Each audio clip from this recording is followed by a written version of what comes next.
द्वितीय विश्व युद्ध। इसके खत्म होने के दशकों बाद भी ना जाने कितनी ही कहानियां हैं जो आज भी लोगों को हैरान करती हैं। लेकिन एक कहानी है जो सबसे अलग है। ये एक ऐसी नाजी तकनीक की कहानी है जो शायद सिर्फ जंग नहीं बल्कि खुद समय को बदलने की ताकत रखती थी। तो क्या ये सिर्फ एक कोरी कल्पना है या फिर एक ऐसा खतरनाक सच जिसे जानबूझकर दुनिया से छुपाया गया? चलिए आज इसी रहस्य से पर्दा उठाते हैं। अब आप सोच रहे होंगे कि अगर ये कहानी नाजी जर्मनी की है तो इसकी शुरुआत अमेरिका से कैसे हो सकती है। इस कहानी की जड़ें भले ही द्वितीय विश्व युद्ध में हो, लेकिन इसका पहला सिरा हमें मिलता है 20 साल बाद अमेरिका के एक छोटे से शांत शहर में, जहां आसमान से एक बहुत बड़ा राज गिरने वाला था। तारीख थी 9 दिसंबर 1965। पेंसिल्वेनिया का कैक्सबर्ग शहर। एक आम सर्द रात। लोग अपने अपने घरों में थे, इस बात से पूरी तरह अनजान कि बस कुछ ही पलों में कुछ ऐसा होने वाला है जो उनके शहर का नाम हमेशा के लिए एक अनसुलझी पहेली से जोड़ देगा। उस रात आसमान में अचानक एक आग का गोला नजर आया, लेकिन यह कोई मामूली उल्कापिंड बिल्कुल नहीं था। जिन लोगों ने इसे देखा उनका कहना था कि यह एक बड़ी सी घंटी के आकार की चीज थी जो हवा में तैर रही थी, मानो कोई इसे कंट्रोल कर रहा हो। और जब ये पास के जंगल में जाकर गिरी तो जो लोग हिम्मत करके पास गए उन्होंने इसकी सतह पर कुछ अजीब, समझ न आने वाले निशान देखे। लेकिन सबसे ज्यादा डरावनी बात तो ये थी कि अंदर से चीखने की आवाजें आ रही थी, ऐसी भाषा में जो जर्मन जैसी लग रही थी। खबर फैलते देर नहीं लगी और फिर जो हुआ वो और भी अजीब था। कुछ ही घंटों के अंदर अंदर अमेरिकी सेना ने पूरे इलाके को घेर लिया। किसी को भी अंदर जाने या बाहर आने की इजाजत नहीं थी। और जब अगली सुबह हुई तो वो रहस्यमयी चीज वहां से गायब थी, मानो वो कभी वहां गिरी ही ना हो। सारे सबूत मिटा दिए गए। तो सवाल ये उठता है कि आखिर कैक्सबर्ग में उस रात गिरा क्या था और क्यों? क्यों इस घटना की बातें 20 साल पुराने एक ऐसे नाजी रहस्य से जुड़ रही थीं जिसे दुनिया लगभग भूल चुकी थी? ये कहानी असल में दो अलग अलग वक्त को एक साथ जोड़ देती है। एक तरफ है 1965 में अमेरिका में हुआ ये अजीब हादसा और दूसरी तरफ है 1945 में नाजी जर्मनी के आखिरी दिनों में किया गया एक टॉप सीक्रेट प्रयोग। तो चलिए अब समय में 20 साल पीछे चलते हैं। साल है 1945।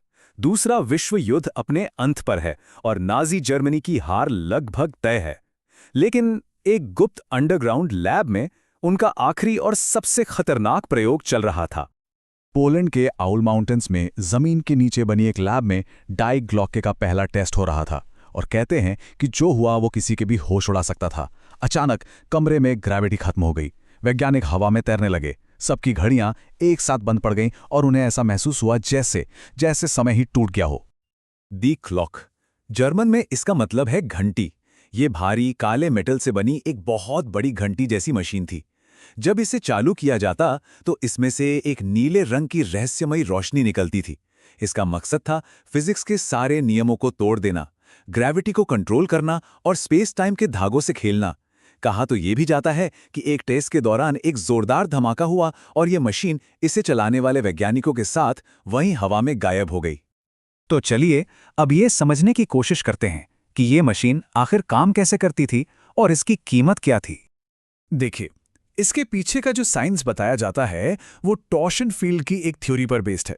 ये एक ऐसा कॉन्सेप्ट है जो कहता है कि अगर इलेक्ट्रोमैग्नेटिक फील्ड्स को बहुत तेजी से घुमाया जाए तो वो स्पेस और टाइम को मोड़ सकते हैं, उन्हें तोड़ सकते हैं। अब भले ही ये आज के साइंस में साबित ना हुआ हो, लेकिन नाजी वैज्ञानिकों को पूरा यकीन था कि यही ग्रेविटी और टाइम को कंट्रोल करने की चाबी है। तो ये मशीन काम कैसे करती थी? इसे ऐसे समझिए। स्टेप 1, इस घंटी के अंदर दो बड़े ड्रम थे जो एक दूसरे की उल्टी दिशा में घूमते थे। स्टेप 2, इन ड्रमों में जेरम 525 नाम का एक बैंगनी पारे जैसा लिक्विड भरा होता था। स्टेप 3, जब ये ड्रम घूमते तो ये लिक्विड एक जबरदस्त टॉर्शन फील्ड बनाता था जो अपने आसपास के स्पेस टाइम को बिगाड़ना शुरू कर देता था। लेकिन इस ताकत की एक बहुत ही भयानक कीमत थी। जब भी मशीन को चलाया जाता तो आसपास के पेड़ पौधे गलकर काले कीचड़ में बदल जाते थे। वैज्ञानिकों की स्किन बुरी तरह जल जाती थी, उनकी याददाश्त पर असर पड़ता था। घंटों का वक्त मिनटों जैसा लगता था और सबसे अजीब बात, लोगों के वहां से हटने के बाद भी उनकी परछाइयां कुछ देर तक जमीन पर बनी रहती थीं। अब इस पूरी कहानी में एक और हिस्सा जुड़ता है।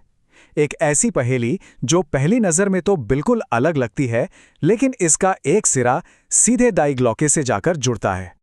जरा सोचिए, एक दिन टोक्यो एयरपोर्ट पर एक आदमी आता है जिसके पासपोर्ट पर देश का नाम लिखा है टॉरेड, एक ऐसा देश जो दुनिया के नक्शे पर है ही नहीं। पर हैरानी की बात यह है कि उसके सारे कागजात एकदम असली हैं। अधिकारी उसे एक होटल के कमरे में बंद कर देते हैं, बाहर गार्ड लगा दिए जाते हैं। लेकिन अगली सुबह वो आदमी उस बंद कमरे से गायब हो जाता है। वो अपने सारे सामान के साथ गायब हो गया था, लेकिन उसने अपने पीछे एक बहुत छोटा पर बहुत ही जरूरी सुराग छोड़ दिया था। आखिर क्या था वो? कमरे की तलाशी लेने पर धातु का बस एक छोटा सा टुकड़ा मिला। सालों बाद जब इसकी जांच की गई तो जो पता चला वो चौंकाने वाला था। ये 1940 के दशक में बनाया गया एक खास जर्मन अलॉय था, ठीक वही धातु जिसका इस्तेमाल डाइग्लॉके को बनाने में किया गया था। तो सवाल फिर वहीं आकर रुकता है, आखिर उस मशीन का, उस घंटी का हुआ क्या? क्या वो नाजियों के साथ ही इतिहास में दफन हो गई, या उसकी कहानी अभी बाकी थी? अप्रैल 1945 जर्मनी हार रहा था। कहते हैं कि एक रात एक सीक्रेट काफिला उस मशीन को उसके लैब से निकालकर कहीं ले गया। जिन लोगों ने उन ट्रकों को देखा, उनका कहना था कि उनके चारों ओर एक नीली धुंध छाई हुई थी। वो काफिला फिर कभी किसी को नहीं दिखा। कहानी यह है कि इसे एक आखिरी बार इस्तेमाल करने की कोशिश की गई, लेकिन इस बार मशीन काबू से बाहर हो गई और उसने स्पेस टाइम में एक दरार बना दी, जिसमें वो मशीन और उसके वैज्ञानिक हमेशा के लिए खो गए। और बस यहीं से ये पूरी कहानी घूमकर वापस किक्सबर्ग पहुंच जाती है। 2 थ्योरीज हैं। पहली कि 20 साल तक समय में भटकने के बाद आखिर में डाइग्लॉके पेंसिल्वेनिया में क्रैश हो गई। या फिर दूसरी थ्योरी जो कहीं ज्यादा डरावनी है कि अमेरिकी सेना ने उस मशीन पर कब्जा कर लिया है, उसे ठीक कर लिया है और अब वो इसका इस्तेमाल दुनिया पर अपनी ताकत बनाए रखने के लिए कर रहे हैं। तो आखिर डाइग्लॉके की सच्चाई क्या है? क्या ये सिर्फ इतिहास का एक भूला बिसरा मनगढ़ंत किस्सा है, या फिर एक ऐसा गहरा राज जिसे आज भी दुनिया की सबसे ताकतवर सरकारों द्वारा छुपाया जा रहा है? इसका जवाब शायद हमें कभी ना मिले, पर यह सवाल सोचना जरूरी है कि अगर ऐसी कोई तकनीक सच में है तो क्या हम कभी जान पाएंगे कि हमारा जो इतिहास है वो कितना असली है।